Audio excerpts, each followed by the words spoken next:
사랑하는 성도님들 평안하셨습니까? 우리는 교회에 대해서 나누고 있습니다. 교회는 목장이라고 하는 세포를 통해서 형성되어지는 건강한 교회를 구성하고 있습니다. 우리는 목장도 하나의 작은 단위의 교회인 것으로 우리가 배우면서 그 목장 교회에 대해서 어떤 역할을 하는 건지 오늘 함께 나누도록 하겠습니다.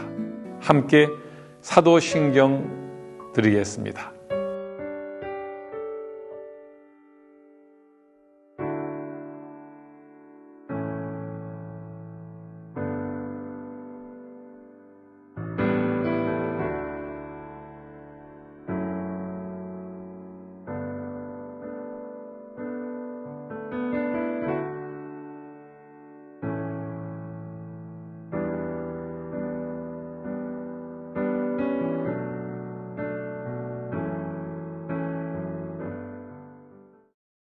찬송가 96장을 부르겠습니다.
오늘 본문 말씀은 사도행전 5장 33절에서 42절까지 말씀입니다.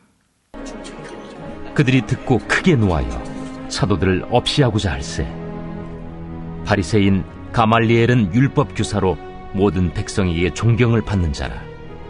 공회 중에 일어나 명하여 사도들을 잠깐 밖에 나가게 하고 말하되, 이스라엘 사람들아, 너희가 이 사람들에게 대하여 어떻게 하려는지 조심하라. 이전에 드다가 일어나 스스로 선전하매 사람이 약 400명이나 따르더니 그가 죽임을 당하매 따르던 모든 사람들이 흩어져 없어졌고, 그 후 호적할 때에 갈릴리에 유다가 일어나 백성을 깨어 따르게 하다가 그도 망한즉 따르던 모든 사람들이 흩어졌느니라. 이제 내가 너희에게 말하노니 이 사람들을 상관하지 말고 버려두라. 이 사상과 이 소행이 사람으로부터 났으면 무너질 것이요, 만일 하나님께로부터 났으면 너희가 그들을 무너뜨릴 수 없겠고, 도리어 하나님을 대적하는 자가 될까 하노라. 그들이 옳게 여겨 사도들을 불러들여 채찍질하며 예수의 이름으로 말하는 것을 금하고 놓으니 사도들은 그 이름을 위하여 능욕받는 일에 합당한 자로 여기심을 기뻐하면서 공회 앞을 떠나니라. 그들이 날마다 성전에 있든지 집에 있든지 예수는 그리스도라고 가르치기와 전도하기를 그치지 아니하니라.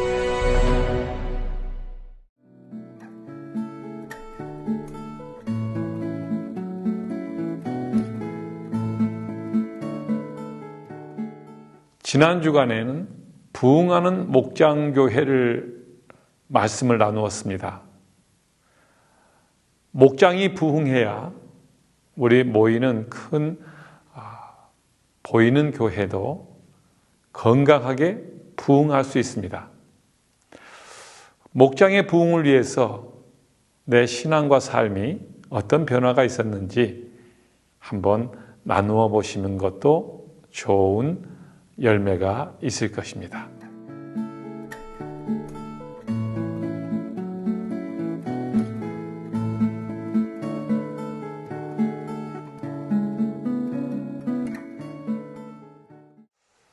부흥하는 교회 속에 목장 교회의 역할은 매우 중요합니다. 목장이 건강하고 목장이 부흥하는 세포가 확장되어지고 건강해야 세포가 분열되어져야 또 교회가 부흥하기 때문입니다. 교회와 목장의 관계는 이렇게 밀접합니다. 떼어놓을 수 없는 관계입니다. 목장은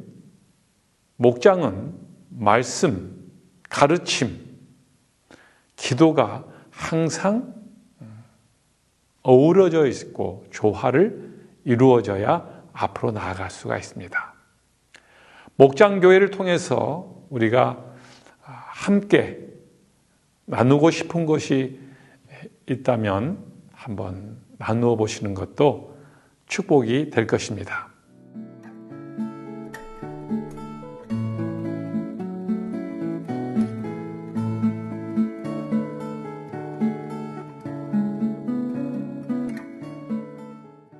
목장교회는 교회 속의 작은 교회입니다. 세포와 마찬가지입니다. 아주 소그룹이 친밀하게 교제하고 서로 신앙의 원리를 전파하고 서로를 위해서 기도할 수 있는 그런 가정과 같은 교회입니다. 가장 가르침이 또한 잘 적용될 수 있는 소그룹 단위로 구성되어 있기 때문입니다. 사사시대의 문제는 자기들의 개인의 소견 옳은 대로 하나님의 가르침과 말씀을 떠나서 각각의 소견대로 살아온 것이 핵심입니다. 즉, 하나님 말씀의 교육이 부재했다는 것이었습니다. 교회의 부흥이 계속해서 이어지기 위해서는 그 부흥의 원천은 하나님의 말씀을 가르쳐야 한다는 겁니다. 신앙이 올바로 성장하고 성숙하도록 하는 것은 하나님 말씀의 가르침에서부터 시작됩니다. 각 목장 또는 목장교회에 필요한 것들은 바로 하나님의 말씀을 우리 목장 가족들에게 가르치는 것입니다. 그래서 그 목장에 하나님의 말씀으로 가득 채워지게 만들 때에 그 목장은 건강하고 그 목장교회는 부흥하게 됩니다. 그 목장교회의 부흥이 곧 교회의 부흥이 될 것입니다. 초대교회와 사도행전의 교회는 두 기둥이 있었습니다. 하나는 캐리그마라고 하는 기둥입니다. 말씀의 선포입니다. 선교입니다. 전도입니다. 이걸 캐리그마라고 부릅니다. 또 하나의 기둥은 디다케입니다. 헬라어로 디다케는 가르침, 교육입니다. 하나님 앞에 돌아온 교회로 돌아온 백성들을 하나님의 뜻대로 잘 가르쳐서 하나님의 온전한 사람으로 세워가는 것, 그것이 바로 부흥인 것입니다. 한 영혼이 하나님과의 관계를 형성하고 구원의 관계 속에서 하나님의 뜻을 이루어 드리는 데까지 자라는 것, 영적인 부흥입니다. 목장교회는 디다케, 가르침을 통해서 이 부흥을 이루는 교회입니다.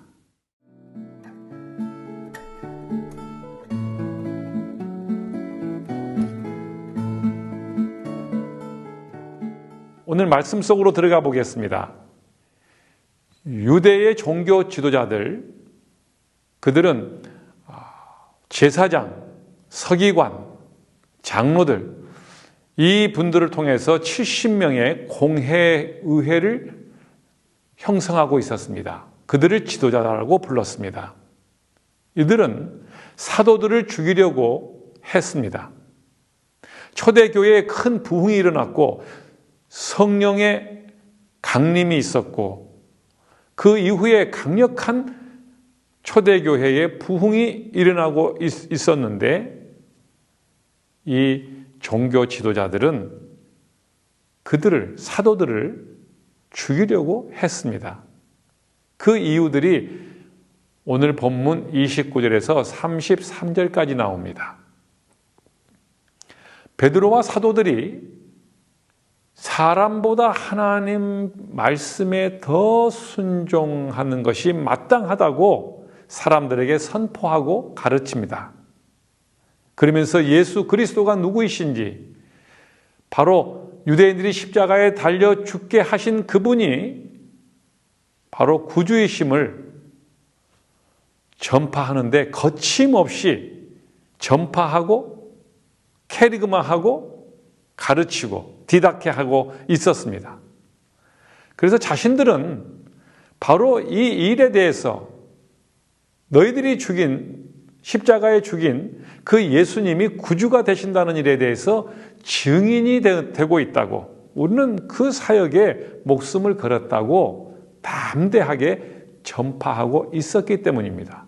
자기들이 죽인 예수가 구세주라고 말하는 이들이 불편하고 죽여야 된다고 생각을 했던 겁니다.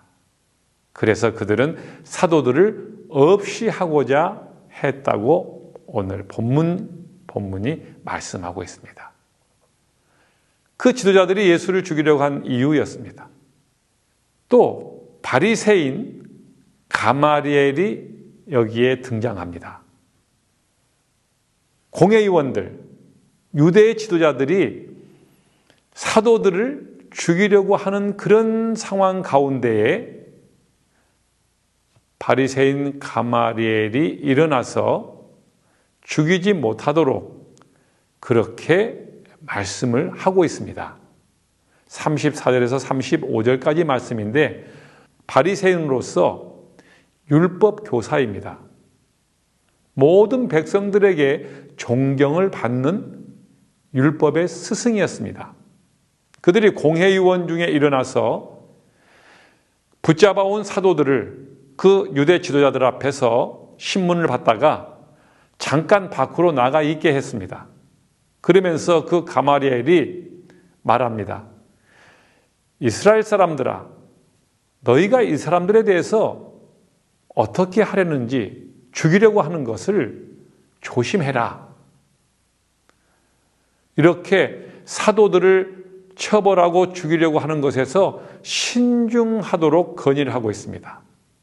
이 가마리엘은 바로 바울 사도의 율법 스승이기도 했습니다.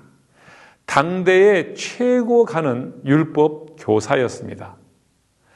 전에 내려오는 일설에 의하면 이 가마리엘도 예수를 믿었다고 하는 그러한 일설도 전해 내려오고 있기는 합니다. 그러나 그것은 성경에 나와 있지는 않습니다만은 사도들이 곤경에 빠졌을 때에 일어나서 사도들을 살리기 위해서 증언하고 있는 가마리엘을 하나님이 사도들의 구원을 위해서 남겨놓은, 감춰놓은 하나님의 사람이었다고 보여집니다.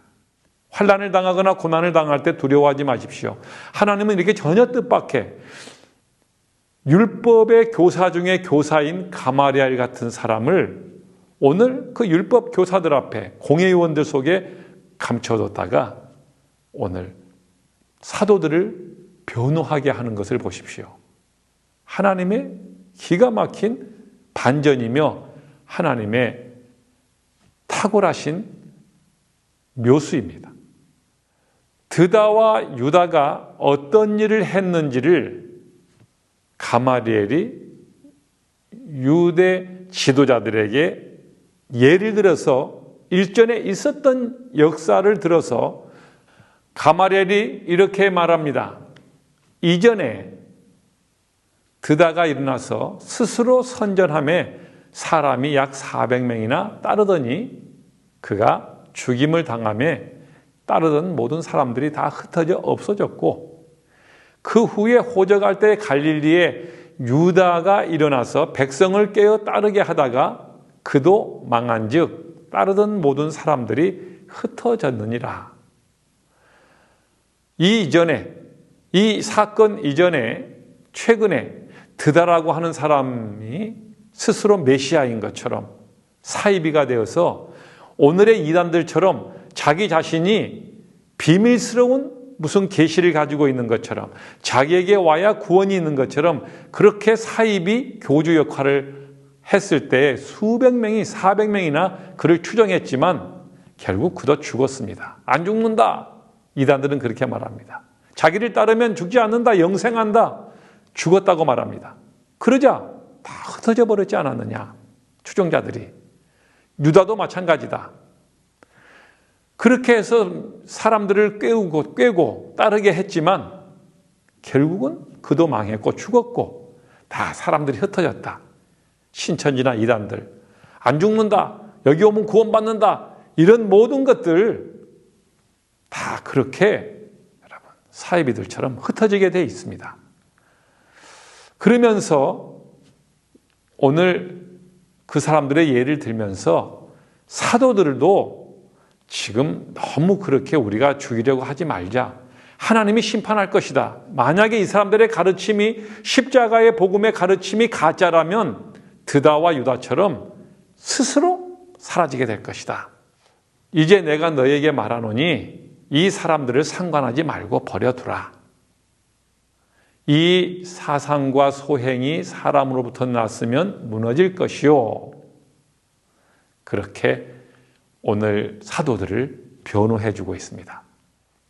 우리가 하나님의 복음을 전하고 십자가의 복음을 증거하는 삶을 가르치고 목장에서나 또는 어디에서든지 하나님의 복음을 전하고 가르칠 때는 하나님이 돕는 사람을 보내시고 우리를 변호할 사람을 보내시고 지키신다는 겁니다. 그러므로 이 진리, 이 완전한 하나님의 진리를 가르치는 일과 전하는 일들을 두려워해서는 안 됩니다. 당시 종교 지도자들의 핍박에도 사도들이 계속해서 했던 일이 무엇일까요? 39절에서 42절 말씀을 우리 성도님들이 한번 살펴보시기 바랍니다. 만일 하나님께로부터 이 사도들이 전하는 사상이 나왔으면 너희가 그들을 무너뜨릴 수 없고, 하나님의 진리를 어떻게 무너뜨리겠냐 우리가. 도리어 하나님을 대적하는 자가 될 수가 있다. 가마리엘의 말입니다. 공회의원들에게.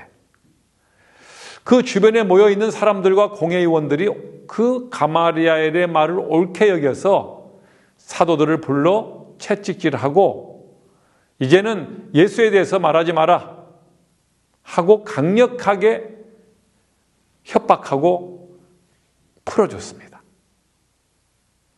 사도들은 예수의 이름을 위해서 능욕을 받는 일에 합당한 것으로 여깁니다.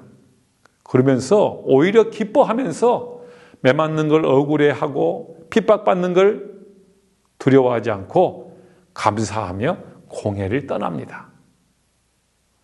그러면서 그들이, 사도들이 날마다 성전에 있든지 집에 있든지 예수는 그리스도라, 예수는 메시아라, 구세주라, 이렇게 가르치기와 가르침과 교육함과 전도하기를 그치지 않더라, 멈추지 않았더라, 계속했더라. 사도들은 이 핍박 속에서도 한 일은 예수가 그리스도이다, 예수가 메시아이다, 예수가 구세주이시다라고 가르치는 일과 전도하는 일을 계속했습니다.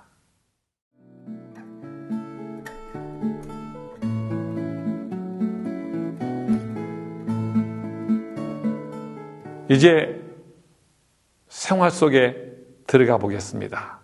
환난 중에도 목장에서는 우리에게 무엇을 해야 될지를 이 본문이 교훈해 주고 있습니다.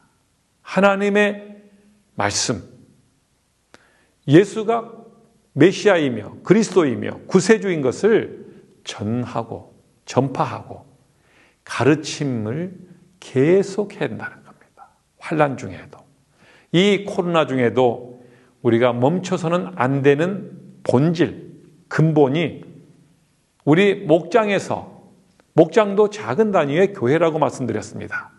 목장 교회가 포기할 수 없는 본질이 바로 이것입니다. 그랬을 때에 그러한 목장 소그룹을 통해서 예루살렘 교회는 강력한 부흥이 있었습니다. 거침없는 부흥이 있었고 누구도 막을 수가 없었습니다. 많은 사람들이 회개하고 예수님을 믿었고 그 큰 환난들, 외부적인 로마의 환난, 내부적인 헤롯 땅과 그리고 공회의원의 핍박들 속에서도 강력한 교회의 부흥이 일어났었습니다. 많은 위협과 그리고 종교인들, 진리가 아닌 전통이나 이런 것들을 믿고 있는 권위에 의존하고 있던 종교인들의 협박이 있었지만 진리를 바로 전하고 가르치는 이 작은 단위의 교회들은 결국 부흥했고 승리했고 또 예루살렘 교회를 부흥시켰습니다. 목장교회는 어떤 핍박에도 멈출 수 없도록 계속했던 것은 전도와 교육이었습니다. 이제 우리도 코로나의 큰 환난을, 고난을 겪고 있지만 다시 한번 우리 목장이 멈추고 있는 것들에 대해서 전도와 교육을 다시 시작할 때입니다. 그것이 바로 우리 목장 교회의 본질이고 우리 모두의 해야 될 가장 복음의 하나님 구원받은 사람들의 사명이기도 하기 때문입니다. 목장교회를 향한 사탄의 도전은 계속될 것입니다. 어느 시대에 그러지 않은 적은 없었습니다. 그러나 역시 교회에도 그 도전을 이길 수 있는 능력을 또한 하나님은 주셨기 때문에 우리는 포기하지 않고 전도와 교육, 가르침은 계속되어야 합니다. 캐리그마와 디다케는 바로 목장교회의 중심이고 이 목장교회 세포가 살아야 또 교회가 건강하게 부흥할 수 있습니다. 그리고 하나님의 나라가 건강하게 세워질 수 있습니다. 사랑하는 우리 성도님들, 다시 목장으로 돌아가고 목장에서 목자들과 총무인들은 사명을 다하고 목장의 구성원들은 목장을 이렇게 세우는 일에 다시 코로나로 물러났던 잠시 뒤로 했던 우리 목장을 강력한 부흥으로 이끄는 일에 우리 모두가 하나가 될 때입니다. 축복합니다. 여러분들의 삶을 응원합니다. 찬송가 358장을 함께 부르겠습니다.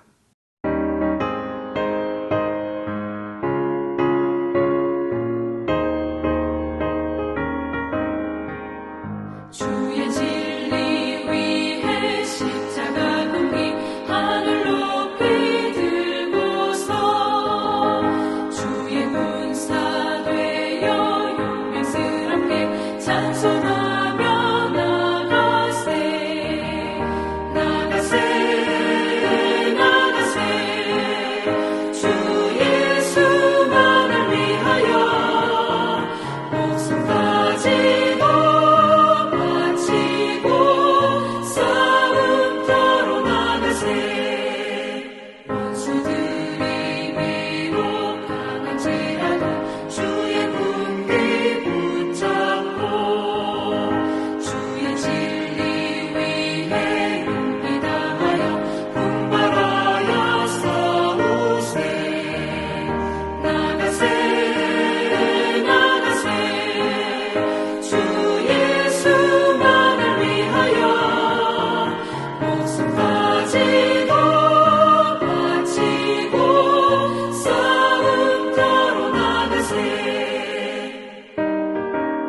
우리의